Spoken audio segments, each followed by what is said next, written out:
Help me! Someone please help me! The desperate screams cut through the thick smoke as flames engulfed the black Mercedes that had careened off the mountain road. Sarah Martinez didn't hesitate for a second. She slammed on her brakes, her beaten-up Honda skidding to a stop just yards from the wreckage. "Mommy, what's happening?" Her 8-year-old daughter Emma's voice trembled from the back seat. "Stay in the car, baby. Lock the doors and don't move."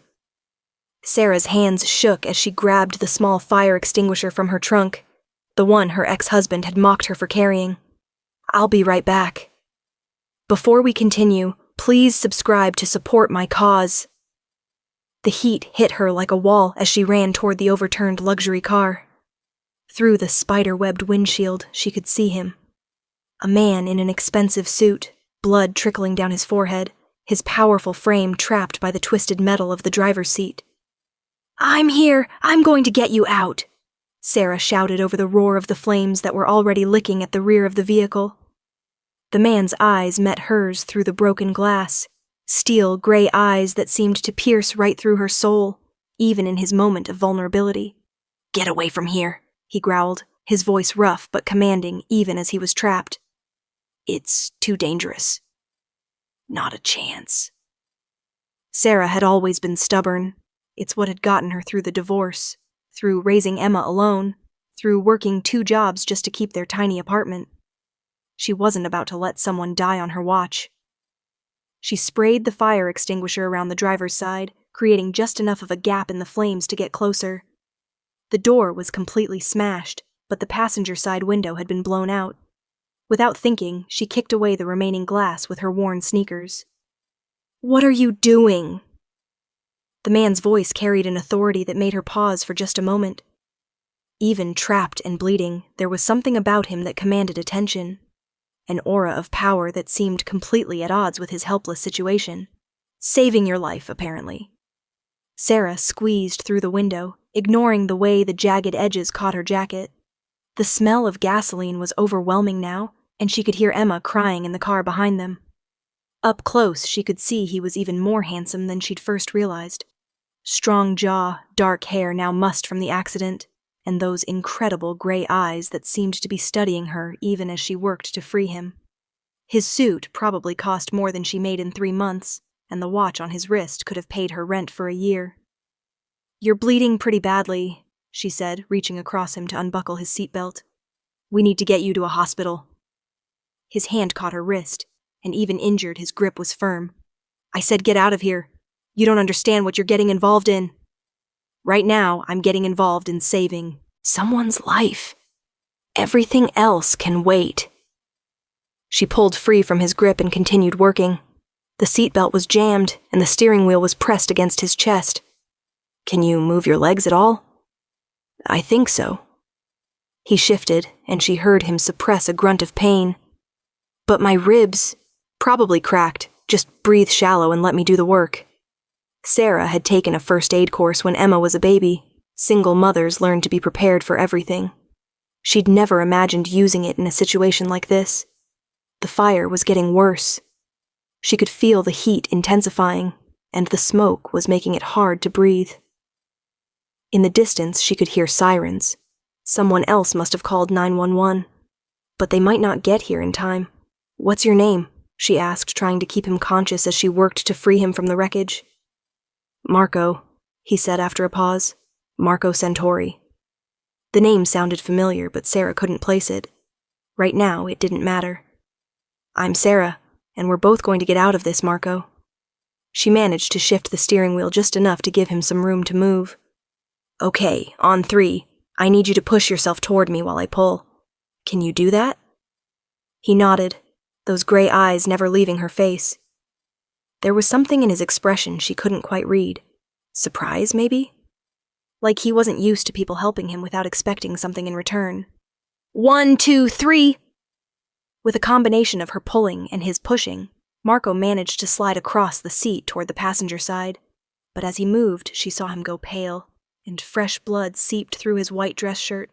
"You're hurt worse than you're letting on," she accused. "I'll live," he said through gritted teeth. "Thanks to you." Getting him through the window was the hardest part. He was tall, probably 6'3", and muscular in a way that suggested he worked out regularly. Sarah was only 5'6" and spent more time running between jobs than at the gym, but desperation gave her strength she didn't know she had. The moment they were both clear of the car, the gas tank exploded. The force of it knocked them both to the ground, Sarah landing hard with Marco's weight partly on top of her. For a moment, they lay there in the grass beside the road, both breathing heavily, the heat of the flames warming their backs. "Mommy! Mommy!" Emma was screaming now, having seen the explosion. "I'm okay, baby! Stay in the car!" Sarah called back, trying to sit up. Marco rolled to the side, one hand pressed to his ribs. "You saved my life," he said quietly, looking at her with an expression she couldn't quite read. "Why?" The question surprised her. "Why wouldn't I? You needed help." Most people would have called 911 and waited for the professionals. Most people don't have someone screaming for help right in front of them. Sarah stood up, brushing dirt and glass off her jeans. Her hands were shaking now, that the adrenaline was starting to wear off. Besides, the fire department might not have gotten here in time. The sirens were getting closer now. Marco struggled to his feet, wincing as he did. Even injured and disheveled, he had a presence about him that was impossible to ignore. There was something dangerous about him, too, something that should have made her wary. Instead, she found herself drawn to him in a way she hadn't felt since before her ex-husband had destroyed her ability to trust. "I owe you a debt," Marco said formally, reaching into his jacket. For a moment, Sarah tensed. What was he reaching for? But he just pulled out a business card, somehow still pristine despite everything they'd just been through.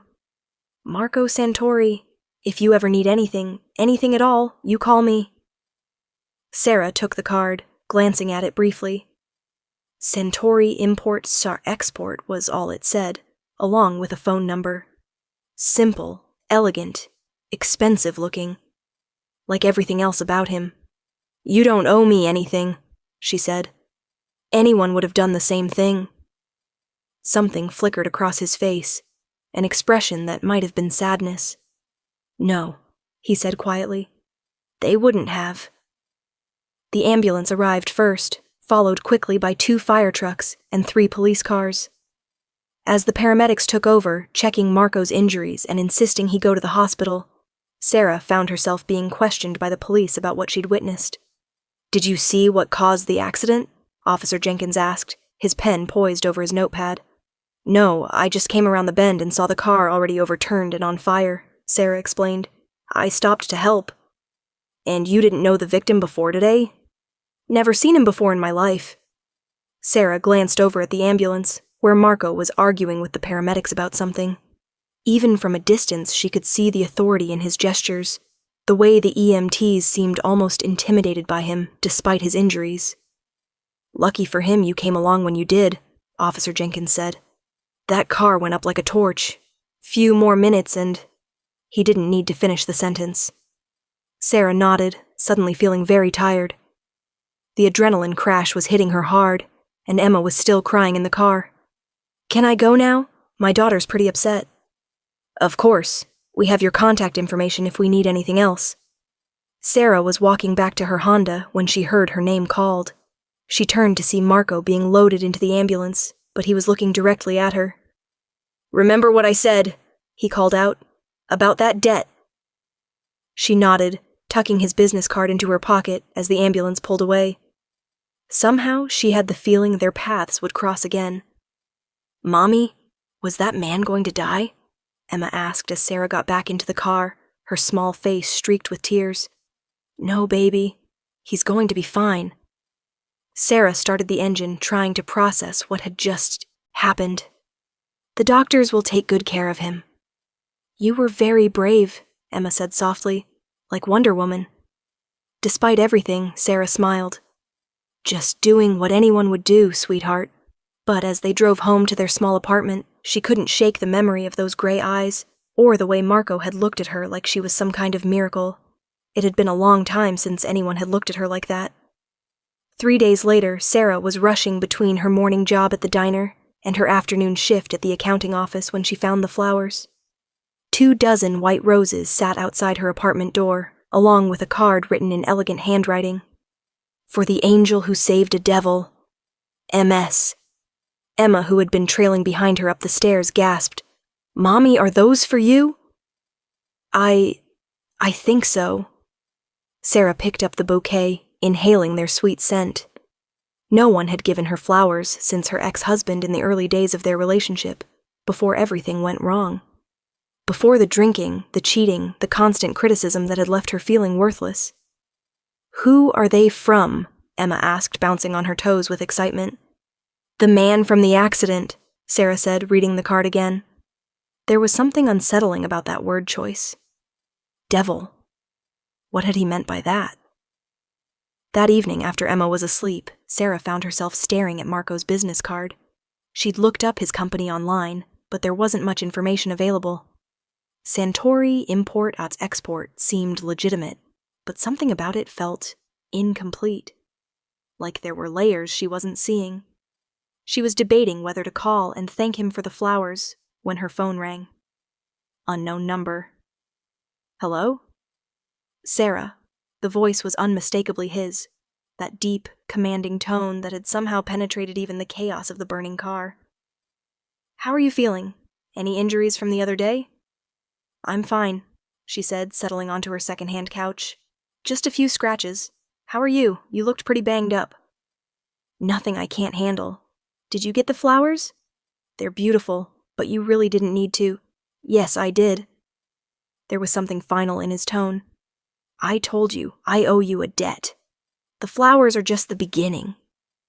Sarah felt a flutter of something, nervousness maybe, or excitement. She couldn't tell which. "Marco, I don't want anything from you. I helped because it was the right thing to do. That's what makes you so remarkable." His voice was softer now, almost intimate. "Do you have any idea how rare that is in my world?" "What world is that?" she asked, though she wasn't sure she wanted to know the answer. There was a long pause. "A complicated one," he said finally. "Sarah, I'd like to see you again, to thank you properly." Every rational part of her brain was screaming that this was a bad idea. Marco Santori was clearly wealthy, clearly powerful, and clearly involved in something that made him describe himself as a devil. She was a single mother working 2 jobs just to make ends meet. They had nothing in common except for a few terrifying minutes on a mountain road. But when was the last time she'd done something just for herself? When was the last time a man had spoken to her like she was precious, important, worth pursuing? "I don't know," she said honestly. "I have Emma to think about, and my schedule is pretty crazy." "Saturday night," he said. "I'll send a car for you. Dinner, somewhere quiet where we can talk. Just a few hours." "Marco? Please." The word was simple, but something in his tone made it sound like he wasn't used to asking for things, like he was more accustomed to demanding and receiving. "I need to see you again." Against her better judgment, Sarah found herself saying yes.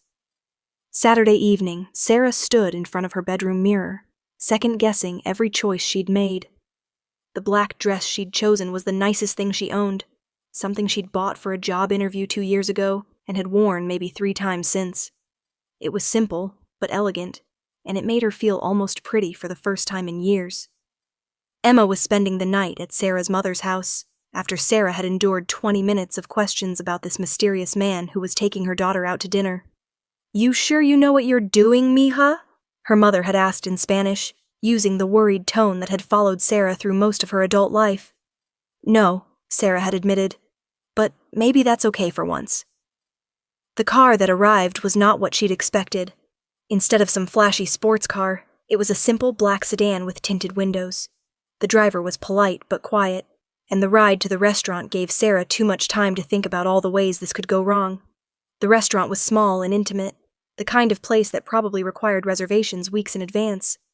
Sarah felt underdressed the moment she walked in, despite the hostess greeting her warmly and leading her to a private table in the back. Marco was already waiting for her, and seeing him again made her breath catch in her throat. He was wearing a dark suit that probably cost more than her car, his hair perfectly styled, the cuts and bruises from the accident already fading. But it was his eyes that drew her in. Those same gray eyes that had looked at her with such intensity as she'd pulled him from the wreckage.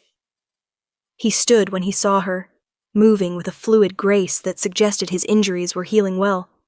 Sarah. Her name sounded different when he said it, like something precious. You look beautiful. She felt heat rise in her cheeks. Thank you. And thank you for this. The restaurant is lovely. Only the best, he said, holding out her chair for her. For the woman who saved my life. As they settled into dinner, Sarah found herself relaxing despite her nervousness. Marco was charming, asking about Emma, about her work, about her dreams and aspirations. He listened to her answers like they truly mattered, like she was the most fascinating person he'd ever met.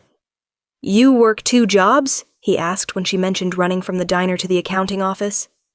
3, actually, during tax season, Sarah said, trying not to sound defensive. Emma and I are doing fine, though. I wasn't judging, Marco said quickly. I'm impressed. That takes incredible strength. You do what you have to do. Sarah took a sip of the wine he'd ordered, something expensive that probably cost more per bottle than she made in a day. What about you? Tell me about your work. Something shifted in his expression, so subtle she almost missed it. Import, export, like the card says. Family business. What kind of imports? Various things. His answer was vague, and Sarah got the sense that this wasn't a topic he was comfortable discussing. It's not very interesting, honestly. But the way he said it, the careful neutrality of his tone, suggested it was anything but boring. Sarah decided not to push. Everyone had things they preferred to keep private. Do you have family in the area? She asked instead. Some, Marco said. My father passed away a few years ago, left me to run the business. Again, there was something in his voice, a weight that suggested the story was more complicated than he was letting on. I'm sorry for your loss. Thank you. He reached across the table and touched her hand, just briefly, but the contact sent electricity shooting up her arm. What about Emma's father? Is he in the picture? Sarah's expression darkened. No, he decided being a husband and father was too much responsibility. Last I heard, he was living in Nevada with his new girlfriend. His loss, Marco said simply, but there was steel in his voice. Any man who would walk away from you and your daughter is a fool. The sincerity in his voice made Sarah's eyes well up unexpectedly. It had been so long since anyone had defended her, since anyone had suggested that maybe the failure of her marriage wasn't entirely her fault. I'm sorry, she said, wiping at her eyes. I don't usually get emotional about it anymore. Don't apologize, Marco said firmly. You have every right to be hurt by what he did. They talked for hours, the conversation flowing easily once Sarah relaxed. Marco told her about growing up in Boston, about learning the family business from his father, about the weight of responsibilities that sometimes felt overwhelming. In return, Sarah found herself opening up about her dreams of maybe going back to school someday, about wanting to give Emma a better life, about the loneliness of raising a child on her own. You're not alone, Marco said as the evening wound down. Not anymore. The words sent a shiver through her, partly excitement, partly fear. Marco, I need you to understand something. I can't play games. Emma has to be my priority, and I can't afford to get involved with someone who's going to hurt us. He leaned forward, his gray eyes intense. I would never hurt you or Emma. Never. You say that now, but... Sarah. His voice was quiet, but absolutely certain. I've never said that to anyone before. I mean it. The ride home was quiet, both of them lost in their own thoughts. When the car pulled up outside her apartment building, Marco walked her to the door. I'd like to see you again, he said, standing closer than was probably appropriate. Sarah could smell his cologne, could see the flecks of silver in his gray eyes. I'd like that too, she admitted. He leaned down and kissed her cheek, a soft, gentle touch that somehow felt more intimate than anything she'd experienced in years. I'll call you, he promised. As she watched him drive away, Sarah touched her cheek where his lips had been. She was in dangerous territory, and she knew it. But for the first time in years, She felt truly alive. Over the next few weeks, Marco became a regular part of Sarah's life. He would call her every evening, sometimes just to hear about her day, sometimes to make plans to see her. He sent flowers to her work, making the other waitresses at the diner green with envy. He took her to quiet restaurants, to art galleries, to a classical music concert that made her feel sophisticated and cultured. But it was the small gestures that really won her over. When Emma got sick with the flu, Marco sent over a care package with medicine, soup, and get-well flowers for the little girl. When Sarah's car broke down, he insisted on paying for the repairs, brushing off her protests about not being able to accept such an expensive gift. "You saved my life," he would say whenever she tried to object to his generosity. "Everything I have is yours." Sarah was falling for him, hard, and it terrified her. Because despite all the time they were spending together, she still felt like there were parts of Marco's life that were completely hidden from her. He never talked about his work in any detail. His phone would ring at odd hours, and he would step away to take calls in hushed, urgent tones. Once, when they were having dinner, she saw him tense up when a certain song came on the radio, something Italian that made his expression go dark and dangerous before he asked the waiter to change the station. It all came to a head on a Tuesday evening in March. Sarah was working the late shift at the diner when 3 men in expensive suits walked in. They didn't look like the usual customers. There was something hard about them, something that made the other diners unconsciously shift away. They sat in Sarah's section, ordering coffee and pie, but she could feel their eyes on her as she worked. When she brought their order over, the one who seemed to be in charge, a man with graying temples and cold blue eyes, smiled at her. "You're Sarah Martinez," he said. It wasn't a question. "Yes," she said, cautiously. "Can I help you with something?" "Oh, I think you already have," he said. "You've been very helpful to our mutual friend, Marco Santori." The way he said Marco's name made Sarah's blood run cold. There was something threatening in it, something that suggested Marco's name carried weight in circles she knew nothing about. "I'm sorry, I don't understand," she said, though part of her was beginning to. "Of course you don't." The man's smile didn't reach his eyes. "Sweet little Sarah, playing house with the head of the Santori crime family. Tell me, does he talk about work when you're together? Does he mention names, places, business dealings?" The world seemed to tilt sideways. Crime family. The words echoed in her head as everything suddenly made sense. The expensive clothes, the mysterious phone calls, the way people seemed to defer to Marco wherever they went, the way he'd called himself a devil. "I think you have me confused with someone else," Sarah managed to say. "No confusion here," the man said pleasantly. "Marco Santori is the most powerful crime boss in New England, and you, my dear, are his newest weakness."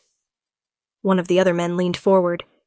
"That makes you very valuable to us, and very dangerous to him." Sarah's hands were shaking as she set down the coffee pot. "I need to get back to work." "Of course you do." The first man laid a $50 bill on the table. "But Sarah, you might want to ask your boyfriend what really happened the night you saved him. Car accidents can be so random. Or not." They left without touching their food, leaving Sarah standing frozen by their table. The implications of what they'd said were hitting her like physical blows. Marco was in organized crime. The accident hadn't been an accident. Someone had tried to kill him. And now, because she'd saved him, because she'd been seeing him, she was in danger too. Worse than that, Emma was in danger. Sarah called in sick for her afternoon shift and picked Emma up from school early, her mind racing the entire time. She needed to think, needed to figure out what to do. But first, she needed to talk to Marco. She called him as soon as Emma was settled with her homework. "We need to talk," she said without preamble when he answered. "What's wrong?" His voice sharpened immediately and she could hear the concern in it. "Are you hurt?" "Is Emma?" "We're fine, but I had some visitors today at work. Men in suits who knew my name and knew about us." The silence on the other end of the line was deafening. "Marco? Where are you now?" His voice was different, harder, colder. the voice of a man used to danger. "At home. Stay there. Don't leave. Don't let anyone in. I'm coming over." He hung up before she could respond, leaving Sarah staring at her phone and wondering what she'd gotten herself into. Marco arrived 20 minutes later, and Sarah could see the tension in every line of his body as he walked up to her door. When she let him in, his gray eyes immediately scanned the apartment like he was checking for threats. "Tell me everything," he said. "Every word they said. Every detail you remember." Sarah described the encounter, watching as Marco's expression grew darker with every word.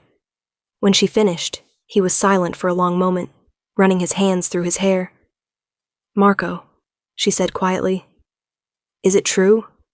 What they said about you?" He looked at her then, and she could see the war playing out in his eyes. "Yes," he said finally, "it's true." The simple admission hit her like a physical blow, even though she'd already known. "You're really the head of the Santori crime family," he said, his voice flat. "My father built the organization, and when he died, I inherited it. All of it. The legitimate businesses, the not-so-legitimate ones, the enemies, the responsibilities, the blood on my hands." Sarah sank onto her couch, trying to process this information. "The accident wasn't an accident," Marco confirmed. "The Torinos have been trying to move in on our territory for months. They thought taking me out would give them an opening, and I walked right into the middle of it." "You saved my life," Marco said fiercely. "Without thinking about the cost to yourself, you saved my life. But now Emma and I are targets because of it." Marco knelt in front of her, taking her hands in his. "I will never let anyone hurt you or Emma. Never. I have men watching your apartment, your work, Emma's school. You're both under my protection." "Protection," Sarah repeated numbly, "like in a mob movie." "This isn't a movie, Sarah. This is my life, my world. And by saving me, by being with me, you've become part of it whether we wanted it or not." Sarah pulled her hands free and stood up, pacing to the window. "I need to think. I need time to process all of this." "Time isn't something we have a lot of," Marco said quietly. "The Torinos know about you now. They'll use you to get to me if they can. Then maybe I should just disappear. Take Emma and go somewhere far away where we can't be found." "You could do that," Marco said. "I could arrange it. New identities, money to start over, protection until you're settled. If that's what you want, I'll make it happen." She turned to look at him. But I'm in love with you," he said simply. "And I think you're in love with me too." The words hung in the air between them. Sarah felt tears prick at her eyes, because he was right. Despite everything, despite the danger and the lies and the impossible circumstances, she was in love with him. "That doesn't matter," she said. "I have to think about Emma." "You do," Marco agreed. "But you also need to think about yourself, about what you want out of life." "I want to be safe. I want Emma to be safe." "You'll never be safer than you are with me," Marco said. "I know how this world works, Sarah. I can protect you from it, but only if you trust me." "Trust you?" Sarah laughed, but there was no humor in it. "You lied to me, about everything." "I didn't lie," Marco said carefully. "I just didn't tell you the whole truth." "That's the same thing." "Is it? If I had told you on our first date that I was a crime boss, would you have agreed to a second date? Would you have given us a chance?" Sarah wanted to say yes, but she knew the answer was no.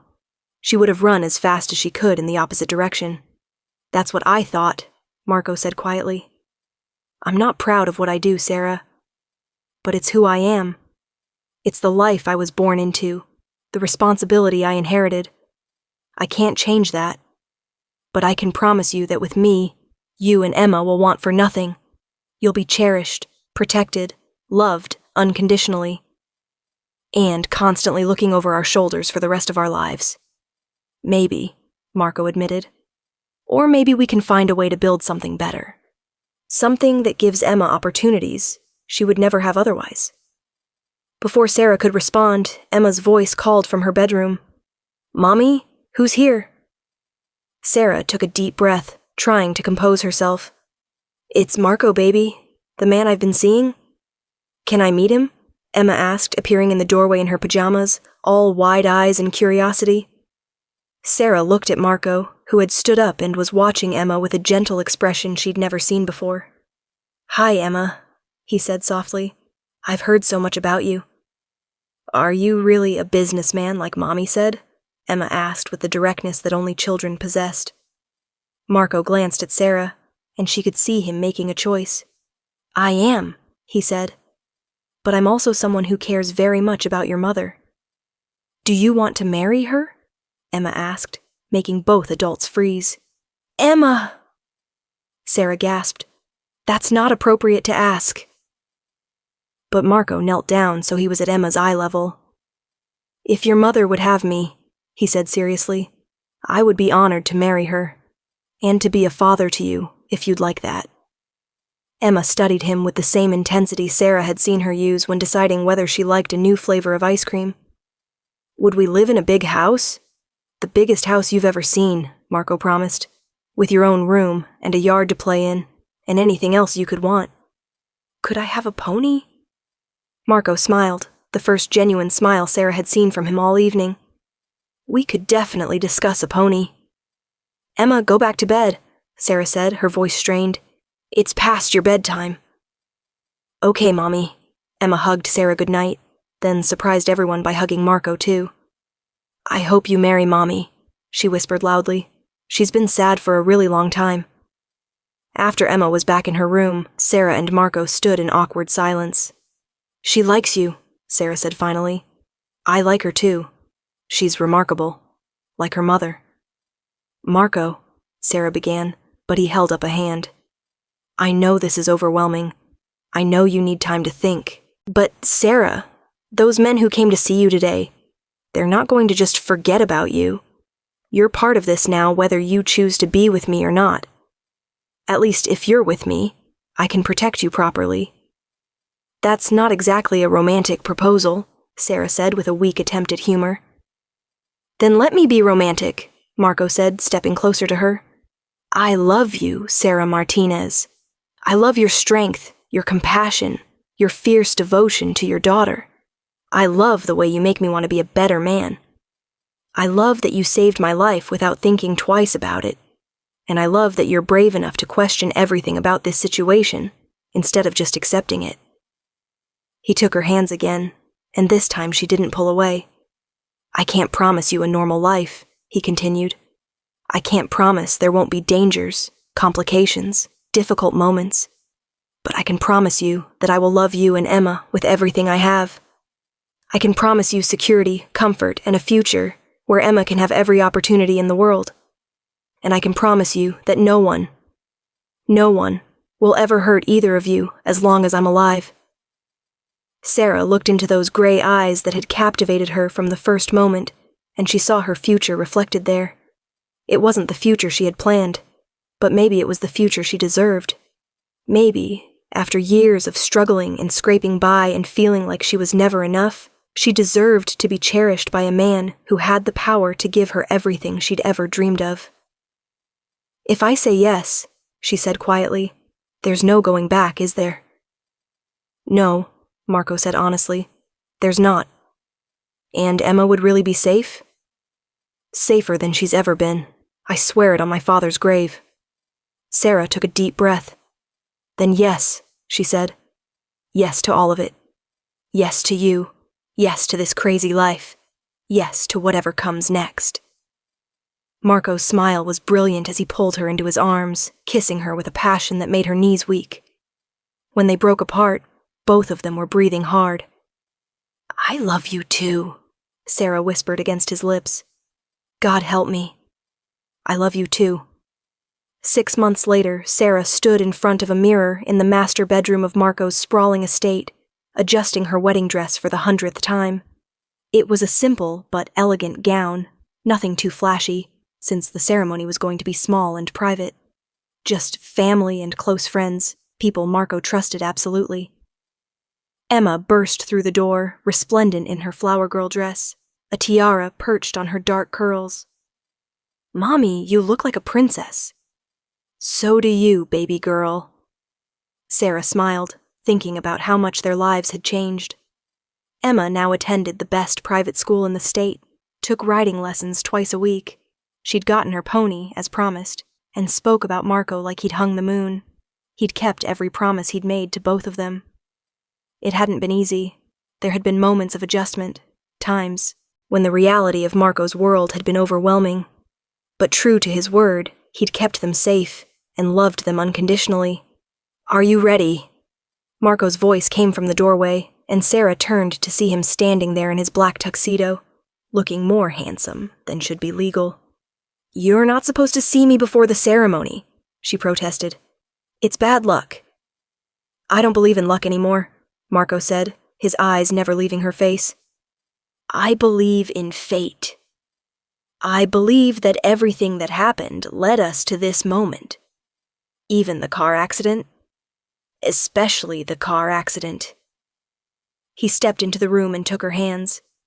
"If the Torinos hadn't tried to kill me that night, if you hadn't been driving down that road at exactly the right moment, if you hadn't been brave enough to save a stranger, we might never have found each other." "When you put it like that," Sarah said, reaching up to straighten his tie, "I guess I should send them a thank you card." Marco laughed. That might be awkward, considering they're all in federal prison now. The Torino situation had been resolved 3 months ago, when the FBI had finally gathered enough evidence to take down their entire operation. Marco's businesses, both legitimate and otherwise, had managed to avoid any scrutiny, partly due to his cooperation with federal authorities, and partly due to his reputation for running a relatively clean organization. "Mrs. Santori," Marco said, testing out the name. "I like the sound of that." "So do I," Sarah admitted. "Are you sure you're ready for this? Marriage, instant fatherhood, PTA meetings, and school plays?" "I've never been more sure of anything in my life." Marco kissed her softly. "You and Emma are my family now. My real family. Everything else is just business." From downstairs, they could hear the string quartet beginning to play. It was time. "Come on, Princess Emma," Marco said, offering his arm to the little girl. "Let's go get your mother married." As they walked down the grand staircase together, her daughter on one side, her soon-to-be husband on the other, Sarah thought about the chain of events that had brought them to this moment. A car accident that wasn't an accident. A split-second decision to help a stranger. A dangerous man who had turned out to be capable of infinite tenderness when it came to the people he loved. It wasn't the life she had planned, but it was perfect in its own way. And as Marco slipped the ring onto her finger and promised to love her for the rest of their lives, Sarah knew that sometimes the most unexpected paths led to the most beautiful destinations.